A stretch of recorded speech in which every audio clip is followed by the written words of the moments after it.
As you guys can see, I have some money on hold, but this money used to be thousands of dollars. Couple years ago, probably every time I was selling, I kept having holds on PayPal all the time. And in this video, I'm going to show you the things that you need to do to never ever get holds. It's not guaranteed, but it's going to help you a lot with your PayPal holds. So if you want to see what they are, keep watching.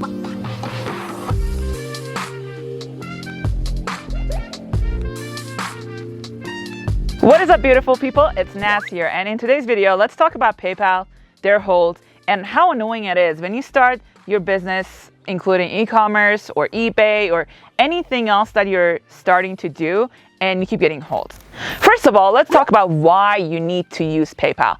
It's been proven on your e-commerce store, probably 20 to 30% of people are going to check out through PayPal. So that means that they trust PayPal more. They think PayPal is safer, which is understanding. I personally myself like to pay through PayPal. The reasons are, if anything happens with the product, it's really easy to go dispute the item compared to if you paid with your credit card, you had to get on a phone. So that's one of the reasons that I think people really like to pay with PayPal. Is safer. They can dispute the item easier if it's not something that they ordered, they wanted. Now, that being said, let's talk about a couple reasons why your money would go on hold. Before we get started, don't forget to like this video and subscribe. It helps the channel grow so I can make you guys videos like this and help you out with your business. So these are the reasons why your money would go on hold. And after this, I'm going to go ahead and cover the solutions, the things that you could do to not have your money on hold. Reason number one is you're a new seller. That means that you just started your PayPal business account and you started selling. In the beginning, the first 3 months, PayPal just keep an eye on you and they watch all your activities, everything that you do, and they want to make sure that you're legit and you're doing the right things and all those good stuff. Reason number two is that you've been selling, but you stopped selling for a period of time. Let's say you were selling last year and you were doing great, your PayPal account is good, and you stopped selling for 12 months. Now you got back to it again. PayPal really feel weird about this. They want to know why you stopped and you're getting back to it. So they most likely going to put some of your money on hold. There are different types of holds, which I'm going to talk about later. But for now, let's cover all these 6 reasons. Reason number 3, you had a lot of customers disputing your orders or they complain about something that you've been selling. That's another reason that PayPal would put your money on hold and ask for documents. Usually the documents they ask for any kind of hold are your address, your business name, your business address, your tracking information, and many more, depending on what you're selling and how you're selling it. Reason number 4, your selling habits seem to change or be unstable. So let's say one day you're having a big amount of money coming in and then the other day there's nothing. And the other day you're selling a lot, then again, not selling at all. PayPal usually watches all activity from your patterns or anything that you do. So any kind of unusual activities, they do not like, and they would put your money on hold.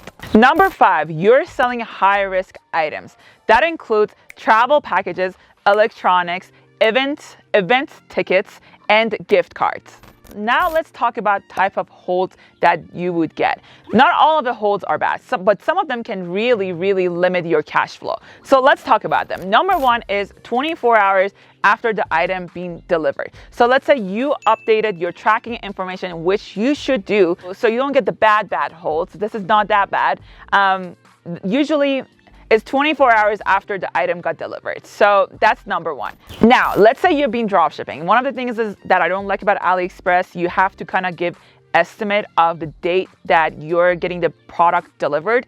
Is if you have estimate, it's going to take 6 days after your estimated date to get your money. So let's say you have 3 weeks of delivery time and you're estimating that the time going to be around there. So it takes 6 days after delivery time to get your money. Another hold is 21 days after you mark the item as shipped. So whenever you ship your item, they decided to put your money on hold for 21 days.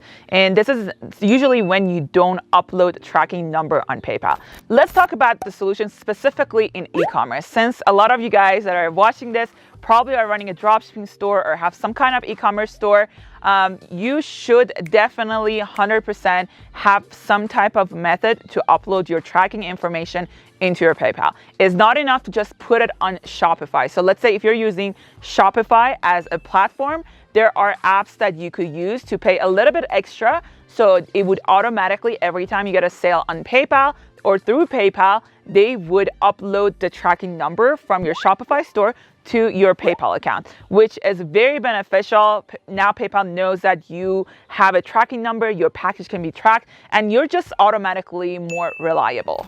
One of the apps that I usually use on all my e-commerce stores and my Shopify store when I'm dropshipping is PayPal's tracking info on autopilot. What it does, basically, you gotta pay, I believe, 10 cents extra for each transaction you get through PayPal. But what it does, once your supplier upload the tracking number, which you should get your supplier to do, it automatically uploads your tracking number from your Shopify to your PayPal account. This is definitely something you should be doing. This is number one thing I recommend everyone to do, and whoever I work with, I tell them that you should definitely upload your tracking information into your PayPal. Number two is get off of AliExpress if you're dropshipping. You need a good supplier, a supplier that be able to fulfill your orders daily and get you tracking number every day. If you get tracking number every day, most likely PayPal would leave you alone. However, keep in mind, it's not always about your tracking number. You gotta also keep your activities kind of normal, not have any unusual activities and any of that.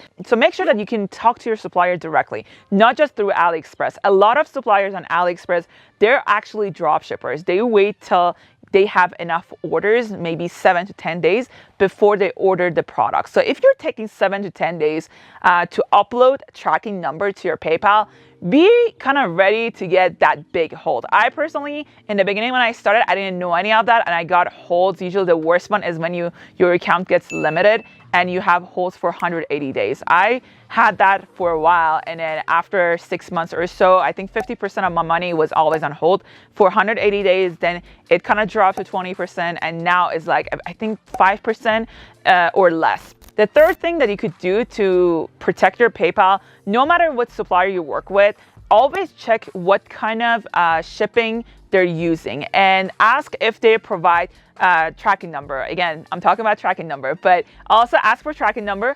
What's the usual time of delivery? PayPal tend to not like drop shippers. So what I usually do when I'm scaling in the beginning, when I'm testing, I don't worry about it too much. But when I'm scaling, I technically buy in bulk. And I would recommend you guys do that. If you're scaling and you have some money, buy a little bit in bulk and keep it in warehouse.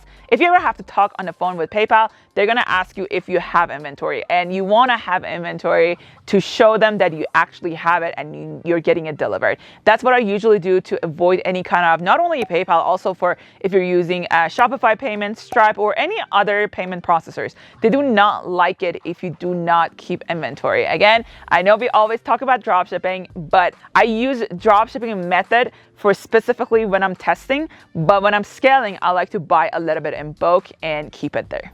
Now that you have a safe supplier, you're uploading the tracking, and you also using a good shipping method, I personally do not use ePacket anymore. I would like to get to UnionExpress. DHL is a little bit pricier, but honestly, it's so much easier to track, and I've been using it.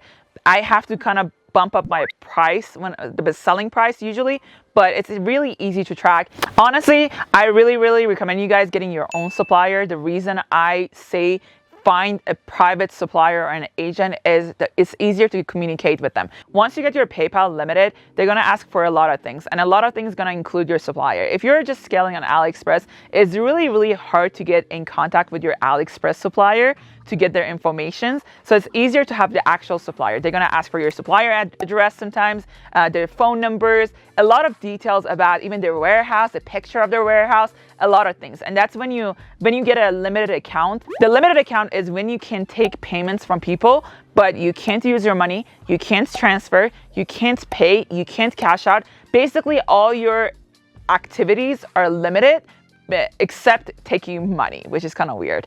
So yeah, when you get limited accounts, it's really important to have an actual supplier to give their information to PayPal and kind of connect them and make sure that PayPal knows that you have a trusted supplier and you're taking care of your customers properly.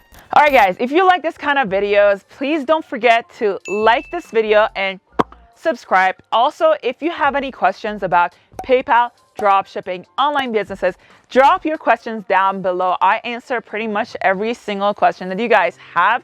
Also, if you want to learn more about dropshipping, go follow me on Instagram. I pretty much post there every day about dropshipping, online businesses, and everything. Thanks for watching, and I talk to you guys soon.